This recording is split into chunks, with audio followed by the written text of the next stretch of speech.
السلام علیکم۔ مغل بادشاہ اورنگزیب کی بیٹی زیب النساء مخفی کی شاعری اور حالات زندگی، یہ ویڈیو میں آپ کے لیے خاص طور سے لے کر آیا ہوں کیونکہ زیب النساء مخفی کو لوگ فارسی شاعرہ کے طور پر جانتے ہیں۔ آج میں بتاؤں گا کہ اورنگزیب کی بیٹی یہ زیب النساء مخفی نے اردو میں بھی شاعری کی۔ تو بہت کچھ بتانے جا رہا ہوں میں اس ویڈیو میں، تو چلیے ہم ویڈیو شروع کرتے ہیں۔ یہ مغل بادشاہ اورنگزیب کی سب سے بڑی صاحبزادی تھی جو شادی کے ٹھیک 9 ماہ بعد 15 فروری 1638 کو دکن کے شہر دولت آباد میں پیدا ہوئی۔ ان کی والدہ دلراس بانو بیگم اورنگزیب کی پہلی بیوی اور ساتھی تھی۔ زیب النساء اپنے والد کی چہیتی بیٹی تھی۔ اورنگزیب نے دربار کی ایک خاتون حفیظہ مریم پر زیب النساء کی تعلیم کی ذمہ داری ڈالی، اور زیب النساء کی ذہانت ایسی تھی، زیب النساء نے صرف 3 سال میں قرآن پاک حفظ کر لیا اور 7 سال کی عمر میں ہی حافظہ بن گئی۔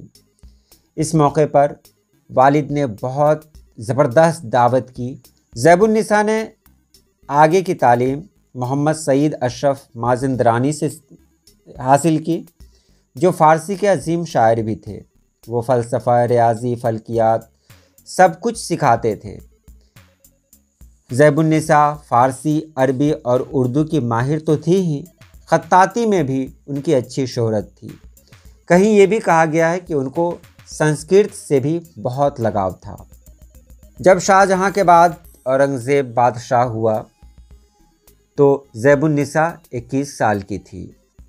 اورنگزیب کو اپنی بیٹی کی صلاحیت اور قابلیت کے بارے میں پتہ چلا تو وہ اس سے اپنی سلطنت کے سیاسی امور پر تبادلہ خیال کرنا شروع کیا، اس کے مشورے سنتا۔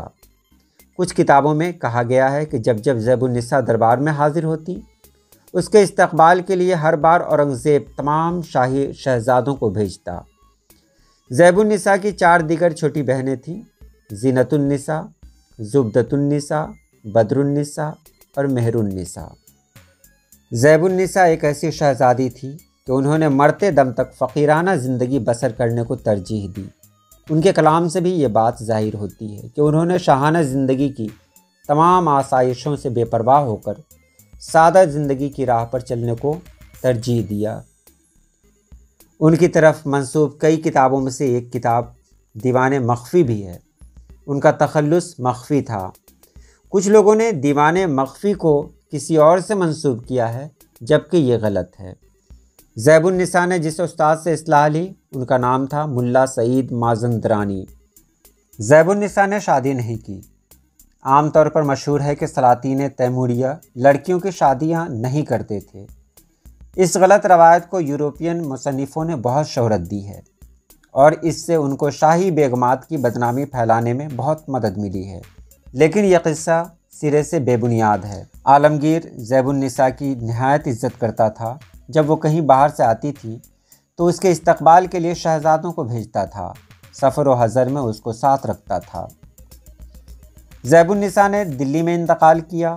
عالمگیر اس زمانے میں دکن کے فتوحات میں مصروف تھا۔ یہ خبر سن کر سخت غمزدہ ہوا۔ حکم صادر ہوا کہ اس کے ایصال ثواب کے لیے زکوٰۃ و خیرات دیں اور مرحومہ کا مقبرہ تیار کرائیں۔ زیب النساء کے متعلق متعدد جھوٹے قصے مشہور ہو گئے ہیں جن کو یورپین مصنفوں نے اور زیادہ آب و رنگ دیا ہے۔ ان میں سے ایک یہ ہے کہ زیب النساء اور عاقل خان سے عاشقی اور معشوقی کا تعلق تھا اور زیب النساء اس کو چوری چھپے محل میں بلایا کرتی تھی۔ ایک دن عالمگیر محل میں موجود تھا کہ اس کو پتہ لگا کہ عاقل خان محل میں ہے اور حمام کی دیگ میں چھپا دیا گیا ہے۔ عالمگیر نے انجان بن کر اسی دیگ میں پانی گرم کرنے کا حکم دیا۔ عاقل خان نے اخفائے راز کے لحاظ سے دم نہ مارا اور جل کر رہ گیا۔ زیب النساء فارسی میں اپنا ایک الگ مقام رکھتی ہیں، لیکن افسوس کی بات یہ ہے کہ زیب النساء نے اردو میں بھی شاعری کی، لیکن اردو والوں نے ان کی شاعری پر توجہ نہیں دی۔ ان کے کلام گمنام ہیں۔ بہت تلاش کرنے پر صرف 2 اشعار ان کے ملتے ہیں جو ان سے منسوب ہیں۔ کہتے ہو تم نہ گھر میرے آیا کرے کوئی، پر دل نہ رہ سکے تو بھلا کیا کرے کوئی۔ آ کر ہماری لاش پہ کیا یار کر چلے، خواب عدم سے فتنے کو بیدار کر چلے۔